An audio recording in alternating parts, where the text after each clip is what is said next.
If you ever get the chance to go on a cruise along the Yangtze River, it is actually quite marvellous, and we will be showing more towards the end.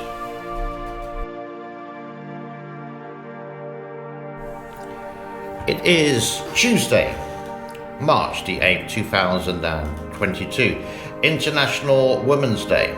And if I didn't say that, Sophie would absolutely kill me.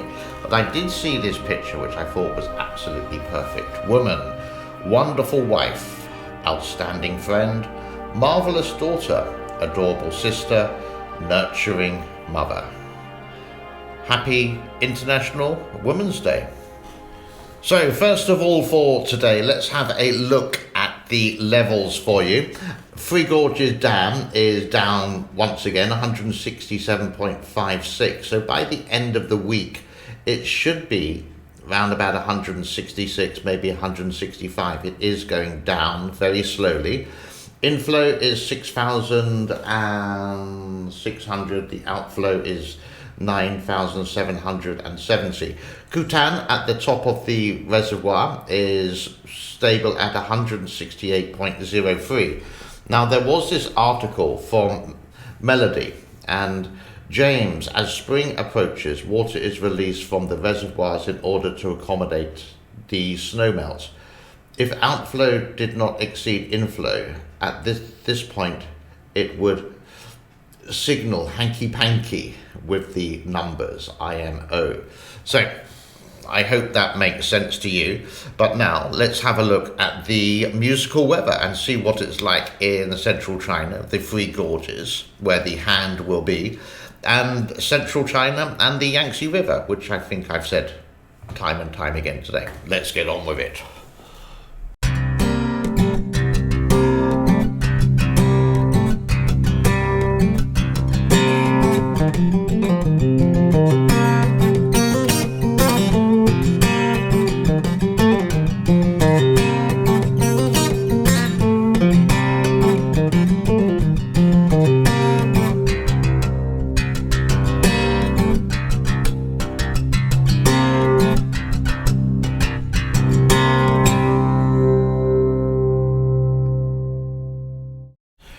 As the flood season does approach, the title here, China Citizens Prepares for the Floods, Landslides and Dam Collapses for 2022.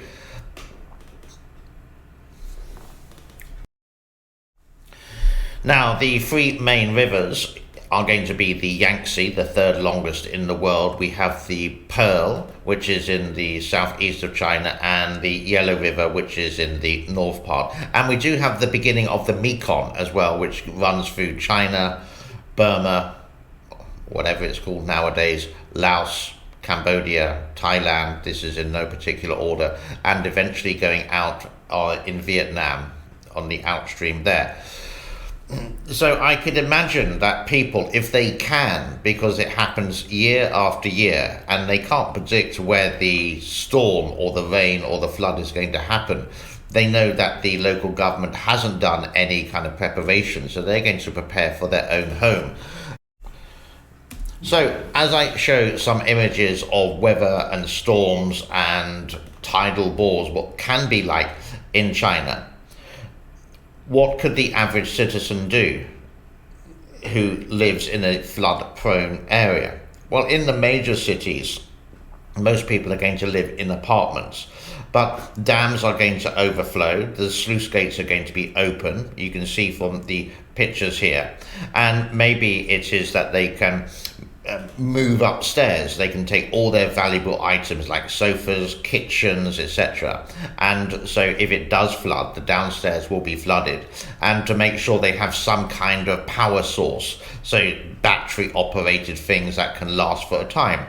You can see the devastation that floods can cause, and sometimes roads are not made exactly very in a strong fashion, and they do break. You can see landslides. Again, this can cause problems for just getting to A to B. So a lot of people, I'm sure, they have to prepare for all these kind of situations. And if you are going to build a house, make sure you don't build it on a cliff, for example. I know in some cases people don't have any choice, etc., and the land may have been there before, but whatever, slow erosion through the floods and sluice gates related to the Three Gorges and any other dams is you have to make sure that your structure is going to be strong. Otherwise, things like this are going to happen to your house. It's just how it is in China, and it really is a great shame. Here you can see the water is so high it's overflowing on a bridge for there. Floods have already happened in Australia this year, which I have covered a little bit, but also Kuala Lumpur, the capital of Malaysia. And what I've done is capture some images of the floods over the last 48 hours. And this city, quite a modern city, a developed city with unprecedented floods, they seem again not prepared for the situation. And these are just some snapshots that I have done of Kuala Lumpur. And again, of course, we pray for the people who have to deal with this situation. Now, a little bit of self-advertising, because that's all I've got to do really about the Three Gorges, floods, landslides, collapses, etc. My subscription, you can look at here, 30,376, seems to be going down. So if you haven't subscribed, it would really help the channel. And I do have a challenge for this year, maybe to get to 40,000, in maybe a big challenge. But you can also check out other videos. Now you can see here, this is just one page. A lot of it is related to dams, but I do other videos related to, you can see the fourth picture along from the left on the top. It's about a coffee grinder that I used to have. And the bottom two pictures on the bottom right, you can see, are about some fans that you can buy from a company called Miniso.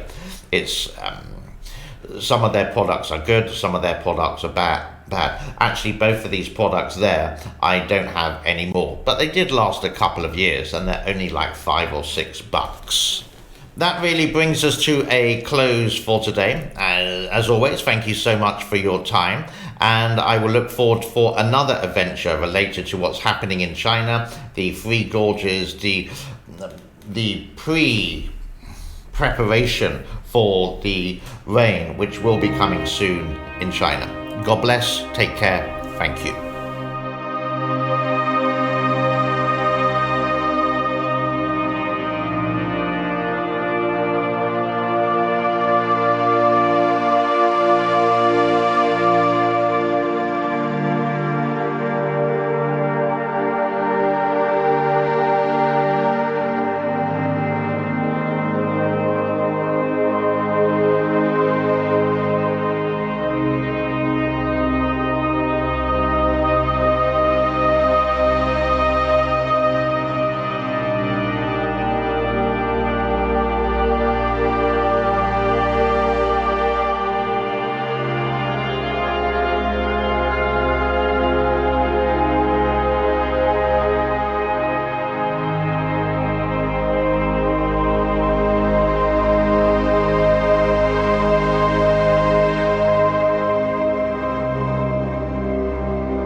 Check out my subscription, the channel, the playlist, and some videos that YouTube are recommending